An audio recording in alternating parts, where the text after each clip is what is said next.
Этнический таджик возглавил антиталибский фронт в Афганистане.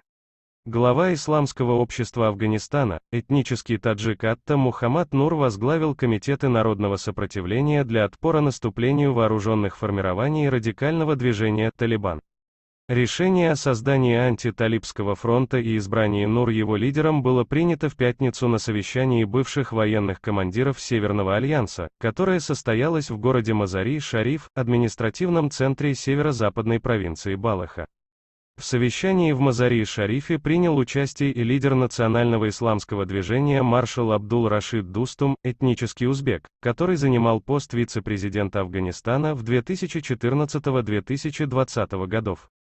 Но надежд на то, что народные ополченцы смогут переломить ситуацию и остановить продвижение талибов, очень мало.